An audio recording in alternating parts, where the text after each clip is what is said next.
Assalamualaikum warahmatullahi wabarakatuh. Perkenalkan, saya Rizka Yolanda dari Predidiv 3 Kebidanan. Di sini saya akan menjelaskan tentang sistem pencernaan.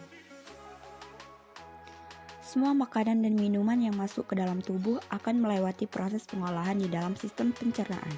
Ada banyak organ yang terlibat dalam sistem pencernaan manusia untuk membuat makanan yang Anda makan dapat dicerna dan diserap oleh tubuh. Sistem pencernaan manusia dirancang untuk mengubah segala makanan yang Anda konsumsi menjadi nutrisi yang nantinya akan digunakan untuk proses perkembangan dan perbaikan sel tubuh. Juga sebagai energi untuk dapat menggunakannya sebagai nutrisi tubuh, perlu mengubah protein sebagai asam amino lemak menjadi asam lemak dan karbohidrat menjadi gula.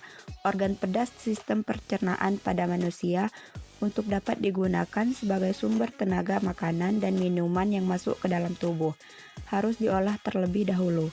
Prosesnya cukup rumit dan panjang, setidaknya butuh waktu 30-40 jam sebelum sisa makanan dibuang melalui buang air besar. Saat mengolah makanan, ada banyak organ yang terlibat dalam proses tersebut dan berikut ada beberapa organ tubuh yang bertanggung jawab dalam sistem pencernaan manusia.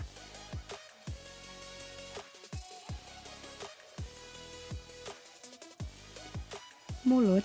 Proses pencernaan mulut dari mulut. Di dalam mulut, makanan digigit, dikunyah, dan diremas dengan halus. Air liur yang bercampur dengan makanan memecah bahan kimia dalam makanan tersebut dan membuat makanan menjadi lemak dan mudah ditelan. Lidah. Lidah juga membantu mengarahkan makanan di dalam mulut agar dapat tergigit oleh gigi dan mendorongnya untuk ditelan. Tenggorokan dan kerongkongan atau esofagus. Setelah ditelan, makanan akan melewati mode tenggorokan atau faring dan kerongkongan esofagus. Kerongkongan adalah saluran panjangnya sekitar 25 cm.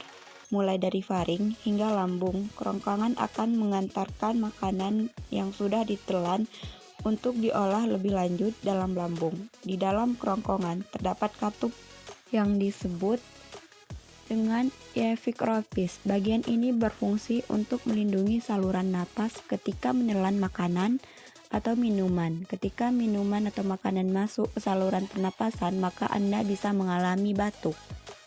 Lambung, tempat bertemunya lambung dengan ujung kerongkongan dengan otot disebut lower esophageal sphincter. Otot ini berfungsi menjadi agar makanan masuk yang telah masuk dan diolah dalam lambung tidak kembali naik ke kerongkongan. Ketika masuk ke dalam lambung, makanan akan diaduk dan digiling lagi. Lambung mengeluarkan zat asam dan enzim untuk melanjutkan proses pemecahan makanan. Selain memecahkan makanan, lambung dapat membunuh bakteri dalam makanan yang dikonsumsi. Di dalam lambung, makanan dapat dibuat menjadi cairan pekat atau berupa pasa dan selanjutnya akan didorong ke usus halus. Usus halus makanan yang sudah menjadi cairan pekat semi padat berupa pasa disebut juga chymosaim. Selanjutnya didorong ke usus halus. Usus halus terbagi 3 bagian, yakni duodenum, usus 12 seri atau jejunum, usus kosong, dan ileum bagian terakhir dari usus halus yang memiliki masing-masing makanan bergerak bersatu ke bagian lain.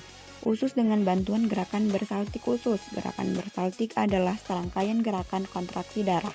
Asasi otot di saluran pencernaan yang berfungsi untuk mendorong makanan. Duodenum bertanggung jawab untuk melanjutkan proses pemecahan makanan, sedangkan jejunum dan ileum bertanggung jawab melakukan proses penyerapan nutrisi kedua dalam aliran darah. Usus halus akan melanjutkan proses pemecahan makanan dengan menggunakan enzim yang dilepaskan oleh pankreas dan cairan empedu dari hati.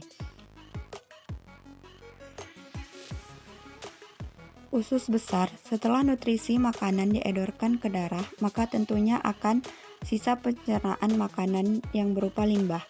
Limbah yang akan dikeluarkan dari dalam tubuh ini diolah terlebih dahulu di usus besar. Sebelum dibuang, limbah akan melewati bagian usus besar yang disebut dengan kolon. Secara anatomis, kolon dimulai dari jajum atau bisa dikatakan lesekum yang berlokasi dalam rongga perut bagian kanan bawah. Usus butuh terletak di bagian ini. Di kolon terjadi penyerapan air dan beberapa mineral ke dalam udara. Selanjutnya, usus besar akan mendorong limbah makanan ke dalam tubuh berupa kotoran retum. Ini berhenti pada saluran pencernaan. Selanjutnya, ketika kotoran ini akan dikeluarkan melalui anus, Anda yang akan merasakan mules dan melakukan buang air besar. Sistem pencernaan manusia harusnya agar berfungsi dengan baik untuk mengolah makanan. Beberapa penyakit yang sering terjadi pada sistem pencernaan: MAH, penyakit asam lambung, diare, sembelit, dan wasir. Gangguan pada sistem pencernaan jika tidak ditanggapi dengan jangka panjang dapat mempengaruhi status gizi seseorang. Untuk menjaga kesehatan sistem pencernaan, Anda disarankan banyak minum air putih dan memperbanyak mengkonsumsi tinggi serat, meliputi buah-buahan, sayuran, dan biji-bijian. Jika mengalami masalah dan gangguan pada sistem pencernaan manusia, segera konsultasikan kepada dokter untuk mendapatkan penanganan yang lebih tepat.